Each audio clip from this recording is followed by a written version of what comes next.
తిరుమల శ్రీవారాలయంలో సంవత్సరం జరిగే వసంతోత్సవాల్లో భాగంగా ఈ నెల 30వ తేదీ 31వ తేదీ ఏప్రిల్ 1వ తేదీతో 3 రోజుల పాటు అత్యంత వైభవంగా చైత్ర పౌర్ణమికి పూర్తయ్యే విధంగా వసంతోత్సవాలు నిర్వహించబడతాయి.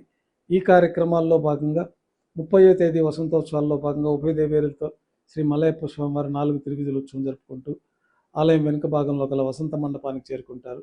అక్కడ అత్యంత వైభవంగా గోక్షీరము, గోదది, మధు, నారికేళోదకము, చందనోదకము, హరిద్రోదకము మొదలైన పవిత్రమైన ద్రవ్యాలతోటి రాజోపచారాలు స్వామివారికి సమర్పించుకుంటూ పంచసూక్త పారాయణ నడుమ అత్యంత వైభవంగా స్నపన తిరుమంజనం నిర్వహించబడుతుంది.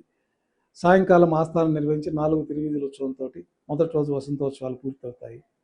రెండవ రోజు వసంతోత్సవాల్లో భాగంగా 31వ తేదీ ఉదయం స్వర్ణరథం పైన ఉభయ దేవేరులతో శ్రీ మలయప్ప స్వామివారు వేంచేసి 4 తిరువీధుల్లో స్వర్ణరథం పైన విహరిస్తూ భక్తుల్ని అనుగ్రహిస్తారు. ఆ రోజు మధ్యాహ్నం వసంత మండపంలో యథావిధిగా స్వామివారికి వసంతోత్సవాల్లో భాగంగా స్నపన తిరుమంజనాన్ని వైభవంగా నిర్వహించబడుతుంది.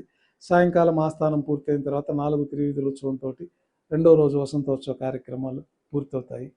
మూడవ రోజు వసంతోత్సవాల్లో భాగంగా త్రేతాయుగమూర్తి అయిన రాముల వారు, సీతమ్మవారు, లక్ష్మణస్వామి, హనుమంతుల వారు, ద్వాపర యుగమూర్తి అయిన శ్రీ కృష్ణస్వామి వారు, రుక్మిణమ్మ వారు, కలియుగ ప్రత్యక్ష దైవమైన ఉభయ దేవేరులతో శ్రీ మలయప్ప స్వామి వారికి అత్యంత వైభవంగా వసంత మండప కాలంలో స్నపన తిరుమంజనం నిర్వహించబడుతుంది. సాయంకాలం ఆస్థానం పూర్తయిన తర్వాత 3 యుగమూర్తులకి అత్యంత వైభవంగా 4 తిరువీధుల ఉత్సవం జరుపుకుంటూ భక్తులను అనుగ్రహించి ఆలయానికి చేరుకుంటారు. ఈ వసంతోత్సవాల సందర్భంగా ఈ 3 రోజుల పాటు శ్రీవారాలయంలో కళ్యాణోత్సవము, ఊంజల్ సేవ, ఆర్జిత బ్రహ్మోత్సవము, సహస్ర దీపాలంకరణ ఆర్జిత సేవలు రద్దు చేయబడి ఉన్నాయి. ఓం నమో వెంకటేశాయ.